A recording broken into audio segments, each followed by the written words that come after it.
since the start of the COVID-19 outbreak.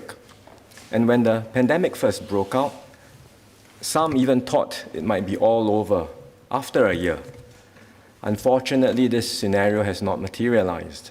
We are dealing with a very tricky virus, and each time you think you have it under control, it comes storming back. So we are continuing to see rolling waves of infections around the world, driven by new variants of the virus. Late last year, we had the Alpha variant, which was first detected in the UK, and which was about 50% more transmissible than the original strain detected in Wuhan. Now we are dealing with the Delta variant. It is estimated to be 60% more transmissible than the Alpha variant. That means it's about 2.5 times more contagious than the original strain. And even countries which kept their borders tight, like China and Australia, are seeing outbreaks of new clusters linked to this variant. And so the Delta variant is fast becoming the world's dominant strain of SARS-CoV-2. It has spread throughout Asia and is now making its way to countries around the world. For example, members would have read reports of how new infections are surging across the African continent because of the Delta variant. Some countries that started relaxing their measures are also seeing new infections due to this strain.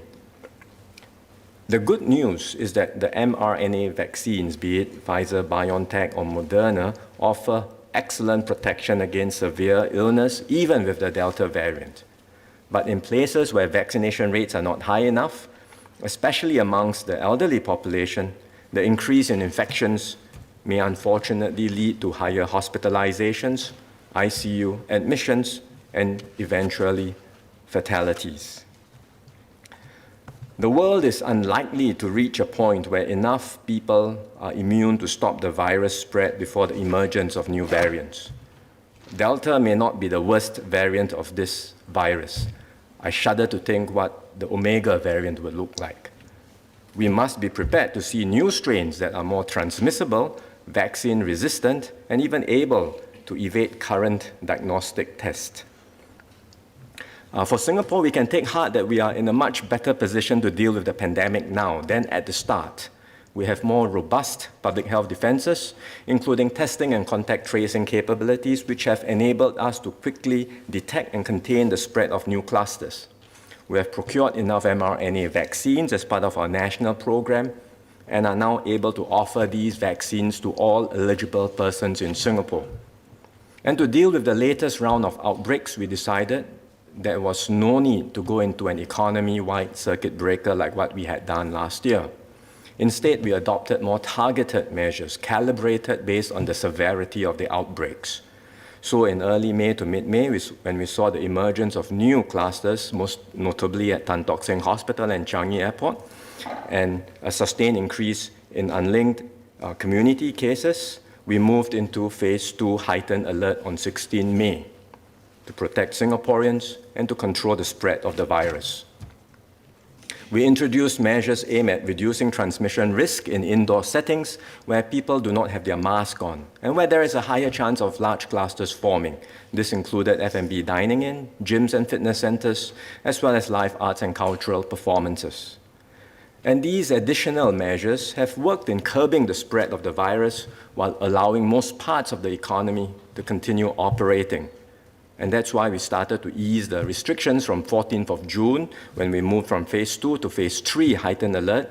And we expect to open up further from 12th of July to allow larger groups of 5 people to dine together. In line with this calibrated approach during the heightened alert, we have targeted our support measures to help businesses and individuals most impacted by the tightened restrictions. The details of the support measures have been announced previously, so let me just provide a quick summary. First, we enhanced the Job Support Scheme, or the JSS, to help enterprises retain local workers. From 16 May to 11 July, we provided different levels of JSS enhancements based on the impact of our measures on various sectors. We provided 50% JSS support for sectors which had to suspend all or most of their operations. These included F&B, gyms, fitness studios, as well as performing arts organizations and art education centers. We also enhanced support to 30% for sectors that were not required to suspend operations, but were nonetheless significantly impacted by the reduced footfall.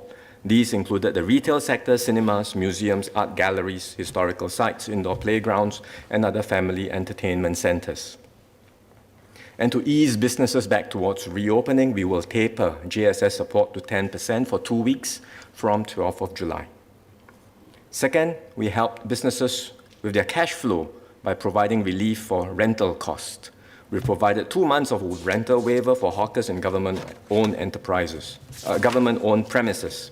And to support smaller businesses, including those in the heartlands, we extended rental support for small and medium enterprises, or SMEs, and eligible non-profit organizations through 1 month of rental waiver for tenants of government-owned commercial properties and half a month of cash payout for those who are end tenants and owner-occupiers of qualifying private commercial properties.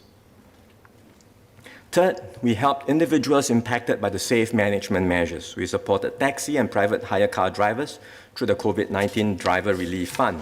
And to further assist our hawkers who were impacted by the dine-in restrictions, we provided subsidies for table cleaning and centralized dishwashing services. We also introduced a COVID-19 Recovery Grant, Temporary, or CRGT scheme, to provide short-term support to employees and self-employed persons who suffered from sudden and significant income loss during this period. And the coverage for this CRGT scheme extends to end July. In coming up with this package, we've consulted closely with workers, union leaders, and business leaders to hear their concerns and challenges, and I thank them for their understanding and close cooperation as we navigate this crisis together. The additional support measures for the period of heightened alert are expected to cost $1.2 billion. We sized the package based on what we assessed to be appropriate to meet the needs of businesses and individuals during this period. As mentioned earlier, most parts of our economy continue to operate over the past 2 months. It was not the same as the circuit breaker last year, where many activities were curtailed and literally the whole economy was shut down. In fact, many individuals and businesses have learned to adapt and pivot to new ways of working and doing business, allowing them to keep going in the face of tightened restrictions. We are also building on a strong base of support measures announced earlier this year in Budget 2021, and which are still in place. For example, we have the Jobs Growth Incentive and other measures in the SG United Jobs and Skills Package to facilitate workers moving to jobs in growth areas. We also have measures to foster innovation, help businesses adopt new technologies, and build deep digital capabilities. And we continue to have various assistance schemes for individuals and households, including the GST vouchers, CDC vouchers, and the COVID-19 Recovery Grant.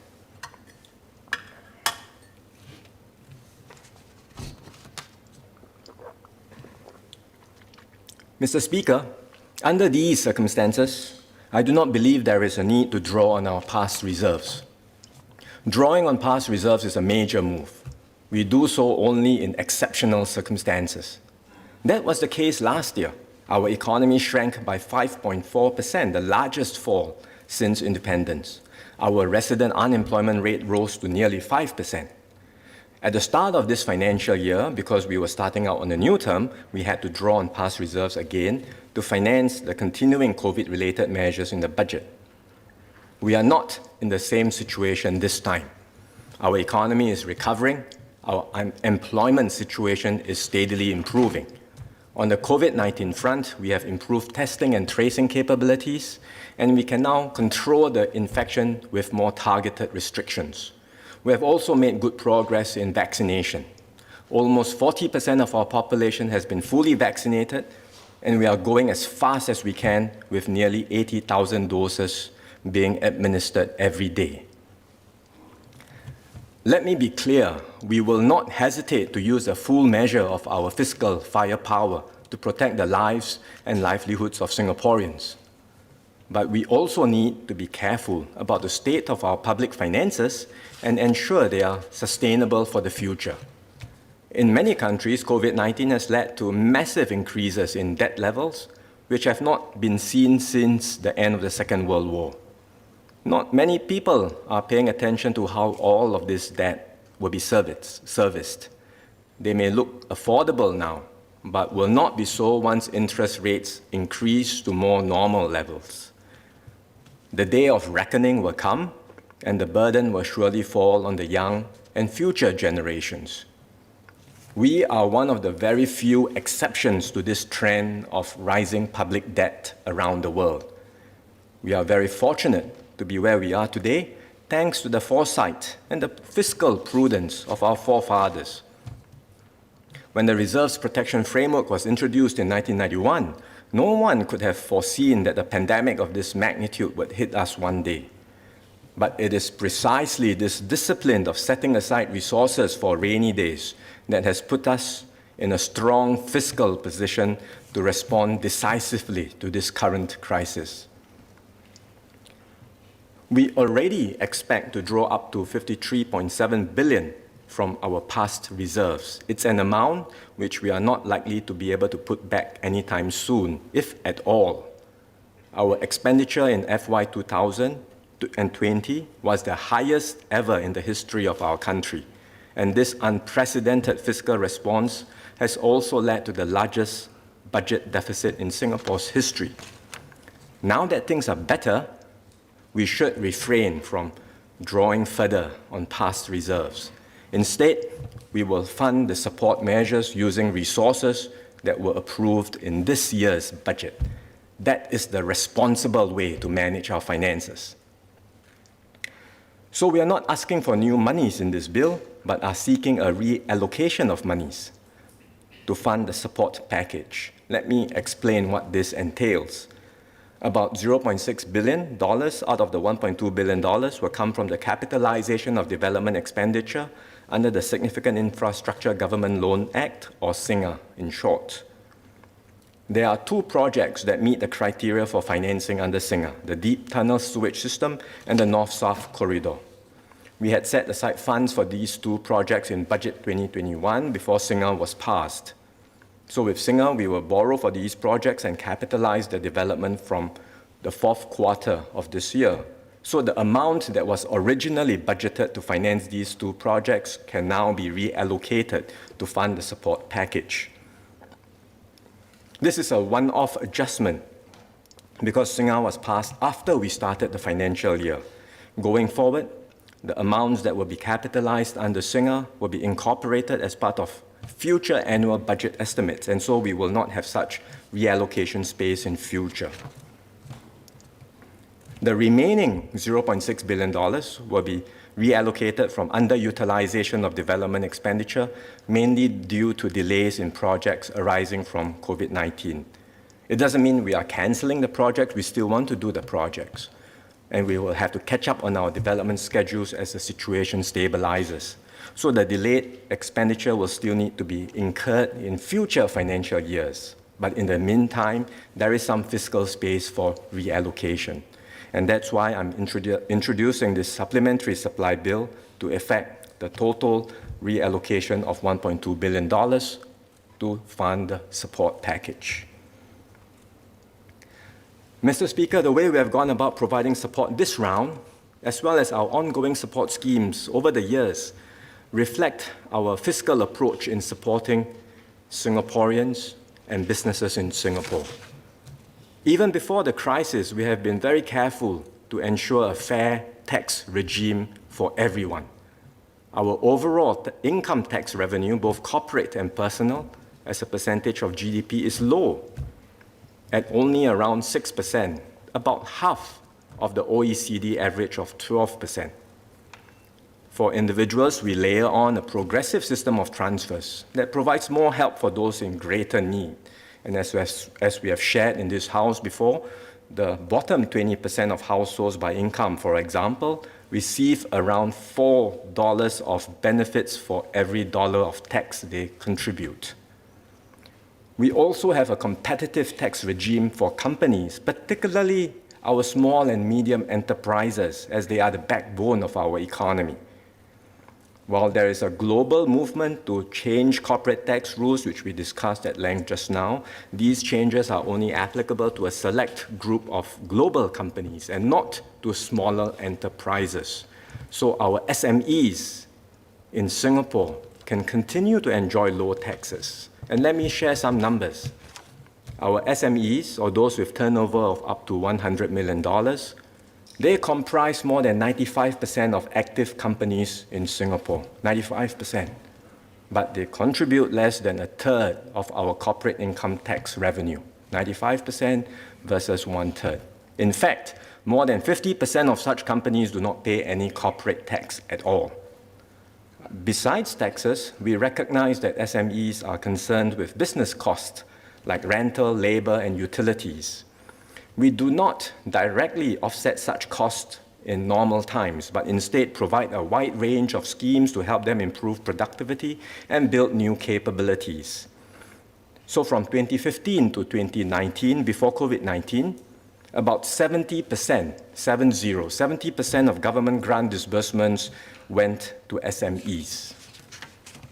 During times of crisis, we recognize that lower income households and SMEs face bigger challenges. And that is why we have designed our interventions to benefit them the most. In particular, our COVID-19 support packages provide more help for SMEs. For example, about two-thirds of the $26.7 billion of JSS paid out to date went to SMEs. About 90% of the benefits from the corporate income tax rebate in the year of assessment 2020 went to SMEs. For many SMEs, access to credit is a critical lifeline to tide them through this crisis. And that's why we have supported over $22 billion worth of loans to over 25,000 enterprises through Enterprise Singapore's financing schemes since the start of 2020. 99% of the recipients were SMEs. While economic conditions have improved, such access to credit remains critical to our SMEs. Therefore, I will extend the temporary bridging loan program and the enhanced enterprise financing scheme, trade loan, for an additional 6 months from 1st October 2021 to 31st March 2022. The parameters for both schemes remain unchanged, including the government risk share of 70%. The Monetary Authority of Singapore, MAS, will also extend the MAS Singapore dollar facility for Enterprise Singapore loans accordingly. I encourage businesses to make use of this extension and other available schemes to ready themselves for the new normal. Many of our SMEs have already seized the opportunity to build new capabilities and future-proof their businesses. Take the example of Slick, which started out in 2014 as a humble neighborhood bistro in Siglap. In 2017, even before the pandemic, Slick pivoted to online ordering to reach more customers by taking up the Productivity Solutions grant. These investments paid off during the circuit breaker last year. Since then, Slick has doubled down on their efforts to go digital. They took up the Enterprise Development Grant to develop a virtual brand for new revenue streams, tapped on the Food Delivery Booster package, and they recently also expanded their social media marketing. And they are now well positioned for growth opportunities during this period and beyond.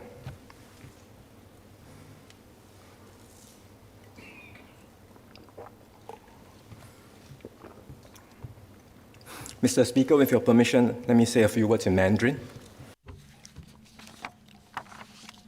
In May this year, the government tightened the restrictions and provided a series of support to the most affected individuals, workers, and firms. The government will fund these measures via reallocation between the various agencies, and it will cost about 1.2 billion. When coming up with these measures, I am especially mindful of our SMEs situation. SMEs are the backbone of our economy. However, they tend to have less resources due to their size. SMEs also tend to require more assistance when dealing with a crisis. This is why we tend to tilt our policies towards SMEs by providing more support to them. For example, our SMEs enjoy low taxes in Singapore. More than 50% of our SMEs do not pay any corporate tax at all. In addition, although SMEs comprise more than 95% of local companies, they contribute less than 1/3 of our total corporate tax revenue. The government has paid out a total of $26.7 billion under the JSS to date, and about 2/3 of which went to SMEs. Since the start of 2020 till today, ESG's financing schemes have supported more than 25,000 enterprises with over 22 billion worth of loans. And 99% of the recipients of the loans were SMEs. To continue to help SMEs in need, I will extend the temporary bridging loan program and the enhanced enterprise financing scheme trade loan for an additional 6 months from 1st October this year to 31st March next year. Beyond these supports, the government will continue to support our businesses to digitalize and innovate to prepare them for recovery and growth post-COVID.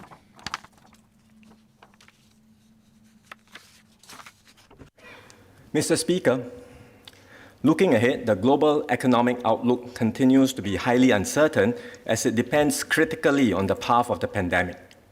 On the upside, the US is picking up strongly, while the EU is showing the beginnings of a strong recovery. Faster than anticipated global vaccine rollout and effective pandemic containment could boost growth prospects. On the other hand, there are many downside risks, including the threat of new waves of infection, which could force a return to lockdowns in some jurisdictions and a slower timeline for the reopening of borders. As a small open economy, Singapore's outlook depends crucially on these external developments. The uncertainty surrounding our economic outlook is therefore larger than usual. Nevertheless, barring unforeseen circumstances, we continue to expect GDP growth of at least 4 to 6% this year. But the recovery will be uneven across sectors. The outward-oriented sectors, which account for about 70% of our economy, are projected to benefit from the pickup in external demand. The construction, marine, and offshore engineering sectors are not short of projects, but they face a severe manpower crunch due to the COVID-19 restrictions.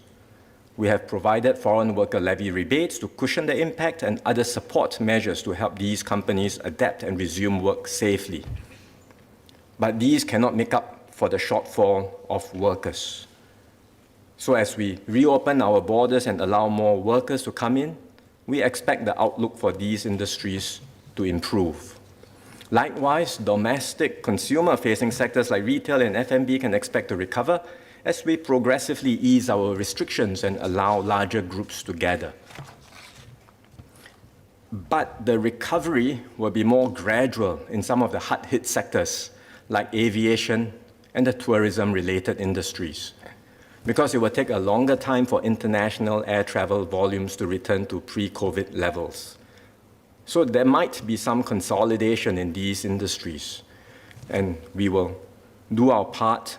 We, as in the government, will do our part to reskill the affected workers and help them transition to other growing sectors that need manpower. At the same time, we will continue to provide targeted support for these industries to preserve their core capability and to position them for recovery, which will come when travel restrictions are eventually lifted. For fiscal year 2021, our budget position remains expansionary. We expect an overall deficit of $11 billion or 2.2% of GDP, similar to what was previously announced at Budget 2021. One important part of the recovery process is the reopening of our borders. This is not just about GDP growth, if it is in fact an existential issue for Singapore, because we survive and thrive on our ability to connect businesses and people to the region and the world. There has been feedback from the business and investment community that Singapore might lose out to other hubs that are moving more aggressively to reopen their borders. We understand these concerns.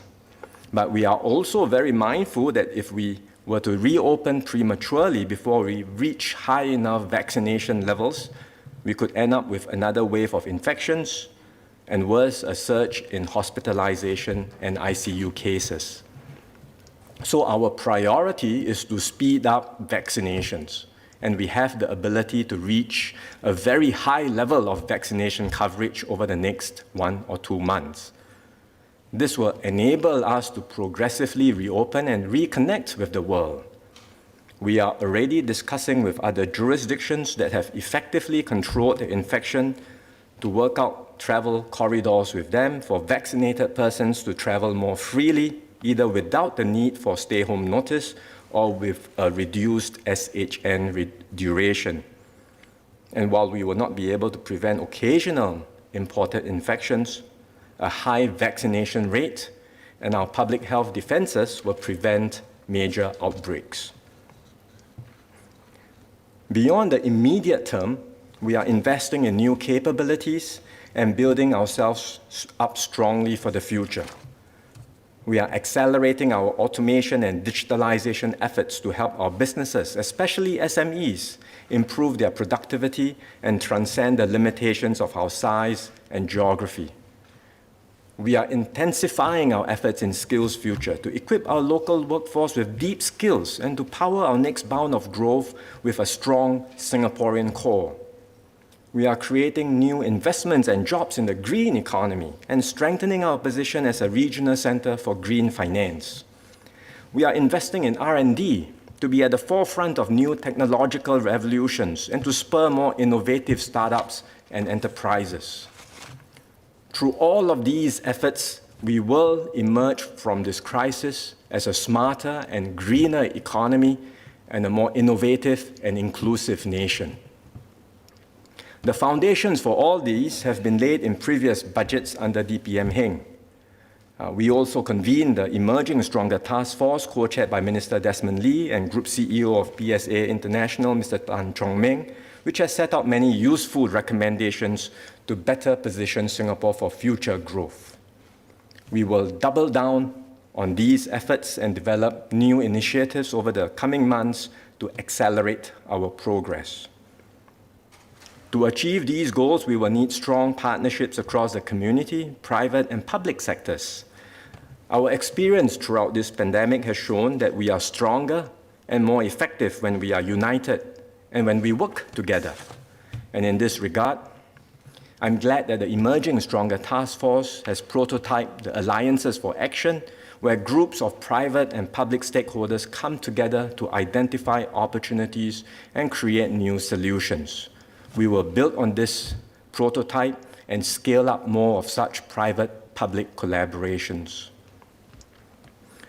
To conclude, sir, I know that there is a deep longing in all our hearts to go back to how things were before the pandemic, to gather freely with our family and friends, to be able to travel freely for business and leisure, to be able to participate in religious activities and enjoy entertainment and sports events like football, although you can watch the Euro now on TV, to go about our daily lives without masks. For many people, such a way of life can seem like a lifetime ago, and they feel a sense of helplessness, not knowing when normalcy will return, if at all. I share and understand these concerns. The reality is that COVID-19 is unlikely to go away anytime soon. But with vaccination and with improvements in treatment, we can make SARS-CoV-2 look more like influenza in terms of morbidity and mortality. As my fellow MTF co-chairs and I have shared, we are preparing a roadmap for Singapore to transit to such a scenario where we learn to live normally with COVID-19. We see promising signs from countries that are ahead of us in vaccinations. Israel is one such example. Its vaccination rate is amongst the highest in the world. About 60% of its population have been fully vaccinated with the Pfizer-BioNTech vaccine. It has opened up most of its economy, relaxed many of its measures. It has seen a recent rise in cases, mostly due to the Delta variant. But the new outbreaks have not led to higher hospitalization rates because of the protection from the vaccine. So for Singapore, we are targeting 2/3 of our population to be fully vaccinated by National Day. It is an ambitious target, but we are making steady progress towards it. We are also going all out to engage our seniors and get more of them vaccinated. We have already reached higher than 2/3 for our seniors, but it's not high enough, and we want to get even higher. With high vaccination rates, we will be able to reopen our economy safely. We will then ease the safe distancing rules progressively, especially for vaccinated persons, and we can look forward to larger gatherings, concerts, performances, sporting events, and eventually to travel again. Sir, this has been a long and difficult journey. We have been running this marathon together for some time. I know many are fatigued and tired, but we are seeing light at the end of the tunnel. I would like to thank once again our frontline workers and the many unsung heroes who have worked tirelessly throughout this past year and a half to support our battle against the pandemic. And I also thank all Singaporeans for your forbearance and cooperation with our safe management measures. Throughout the darkest moments of this pandemic, we have seen the Singapore spirit shine brightly. So let's move forward with renewed confidence about the future, because we will overcome this crisis together, and we will emerge as a better, stronger, and more united Singapore. Thank you, Mr. Speaker.